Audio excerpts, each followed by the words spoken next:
अस्सलामुअलैकुम, कैसे हैं आप सब लोग। उम्मीद है और दुआ है कि आप सब लोग भी खैरियत से होंगे। तो आज मैंने हिम्मत करके व्लॉग बना लिया। तबीयत इतनी अपसेट थी और मेरा बेटा भी इतना बीमार था कि मुझे बिल्कुल टाइम नहीं मिला कि मैं व्लॉग बना लूँ और अपलोड कर दूँ। तो आज का व्लॉग मैंने आज के दिन ही बनाया और आज के दिन ही अपलोड कर रही हूँ। और ये मैं आपके साथ शेयर करना चाह रही थी कि अगर आप लोगों की जो है वो दरवाज़ों की लकड़ी इस तरह से ख़राब है तो उसका बेस्ट सॉल्यूशन जो हमें लगा है वो मैं आपके साथ शेयर कर रही हूँ। और इस बार हमने जो है जब इसको दोबारा बनवाया है तो हम लोग ने पीवीसी शीट से बनवाया है ताकि जो है लंबे टाइम तक इसको जो है दोबारा हमें ना बनवाना पड़े, क्योंकि पीवीसी की शीट को ना दीमक लगती है और ना इसमें नमी आती है। तो ये काफ़ी लंबे अरसे तक जो है इंशाल्लाह सही रहेगी। तो यहाँ से फ़ारिग होने के बाद घर के सुबह पता है आपको नाश्ता कर लो, फिर वही डेली रूटीन के वही काम है और रोज़ यही सवाल होता है कि आज क्या पकाएँ? आप लोग सोच लें कि हफ़्ते में जो है आप ये बना लेंगे, ये बना लेंगे, लेकिन फिर भी कोई ना कोई जो है नई फ़रमाइश ज़रूर होती है। बच्चे कहते हैं हमने ये नहीं खाया खाना, कल तो ये खाया था। और अगर आपने ड्राइविंग सीखी हो तो सबसे पहले जो है जाकर आपको चीज़ें भी खुद ही लानी पड़ती हैं। तो फिर मैं ये सामान ले आई थी। आज मैंने सोच लिया था कि दोपहर में जो है वो बर्गर बना लेती हूँ और शाम के लिए जो है वो चिकन कोरमा बना लूँगी। तो आप लोगों में से किस-किस के साथ ऐसा होता है कि घर में अगर 4 बंदे हैं तो 2 की पसंद अलग है और 2 की पसंद जो है वो अलग होती है और इस तरह जो है वो बहुत मसला हो जाता है। अब मैं बर्गर बनाऊँगी तो इन बर्गर में भी मुझे ये चॉइस रखनी पड़ेगी। किसी ने अंडा नहीं डलवाना होता है, किसी को कोई सॉस पसंद नहीं है, किसी ने जो है प्याज नहीं डलवाने, तो किसी को शामी कबाब नहीं पसंद।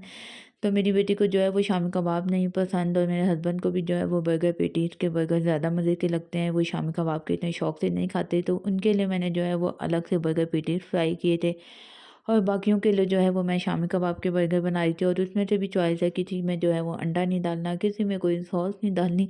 तो इसी तरह करके जो है वो काम चलाना पड़ता है। और मेरा ख़्याल है हर घर में ऐसा बंदा ज़रूर होता है कि जब चावल बने ना उसने रोटी खानी और जब रोटी बने तो उसका जो है वो चावल खाने को दिल करता है। तो आप जितनी मर्ज़ी किसी को चीज़ जो है वो चॉइस की जो भी चीज़ बना ले, लेकिन एक बंदे के लिए अलग ख्वारी जो है वो आपको ज़रूर करनी पड़ती है। तो आज जो है मेरी आवाज़ भी इतनी अच्छी नहीं आ रही क्योंकि गला भी थोड़ा बैठा हुआ है और ज़ुकाम भी मुझे थोड़ा हो रहा था, लेकिन फिर भी मैं आज जो है हिम्मत करके वॉइस ओवर कर रही हूँ। तो कबाब जो है वो मैंने बर्गर के लिए बना लिए थे, बर्गर पैटीज़ भी बना लिए थे और इसके बाद जो है वो मैं ऑमलेट बना रही थी। ऑमलेट बनाने के बाद जो है वो मैंने सारे बन सेंक लिए थे और सारे बन मैं एक ही दफ़ा सेंक लेती हूँ क्योंकि बर्गर जो भी बनाने हो बन सारे ही सेंकने पड़ते हैं। और शामी कबाब इस तरह से करके मैंने सारे बन पे जितने बन जो है शामी कबाब वाले बनाने थे वो मैंने इस तरह से लगा लिया था तवे पे ही। और इस तरह ट्रे में खोल कर रख कर जल्दी-जल्दी है जो है वो मायोनीज़ सारों पे लगाती जाती हूँ। इस तरह काम मुझे ना करना बहुत आसान लगता है, बजाय ये कि एक-एक पे अलग-अलग आप करते जाएँ। बस इस तरह नाइफ़ की मदद से जल्दी-जल्दी मैंने फ्लैट कर ली थी। बर्गर में प्याज़ डालने के लिए मैं इनको नमक लगा कर पहले रख देती हूँ और उसके बाद धो लेती हूँ। नरम हुए हुए प्याज़ मुझे बर्गर में बहुत मज़ा आता है खाने का। आप लोग किस तरह से प्याज़ डालते हैं मुझे कमेंट में ज़रूर बताइएगा। और ये नरम किए हुए प्याज़ जो है जो अक्सर बच जाते हैं ना, मैं वो भी अपने साथ रख लेती हूँ। जो खोल-खोल के बर्गर जो है उसमें डाल-डाल के खाती हूँ, तो मुझे बहुत मज़ा आता है। तो इस तरह से जो है सारे बर्गर पे मैंने मायोनीज़ लगा दी थी और यहाँ पे मैं एक में डाल रही थी मस्टर्ड सॉस, क्योंकि मेरे हस्बैंड को जो है वो मस्टर्ड सॉस पसंद है और बाकी कोई इतना पसंद नहीं करता मस्टर्ड सॉस। वैसे जो है मैं अपने हस्बैंड के बर्गर में चीज़ ज़रूर लगाती हूँ और इस बार जो है वो मेरी चीज़ ख़त्म हुई थी। जो होममेड भी मैंने बनाई हुई थी वो भी लास्ट टाइम मैंने पास्ता बनाया था तो सारी उसमें यूज़ हो गई थी। तो इस टाइम मुझे लाना याद भी नहीं था क्योंकि आज है फ्राइडे और फ्राइडे वाले दिन इस टाइम दोपहर के टाइम पे दुकानें जो है नमाज की वजह से बंद हो जाती हैं। तो फिर मैं जाकर भी नहीं लेकर आ सकती थी। तो फाइनली ये थी मेरे बर्गरों की फाइनल लुक। और रात के खाने में मैं बना रही थी चिकन कोरमा। अच्छा, मैं जिस तरह से चिकन कोरमा बनाती हूँ बहुत ही झटपट बनता है और बहुत ही मज़ेदार बनता है। इसमें मैंने डाले हैं प्याज़ और लहसुन।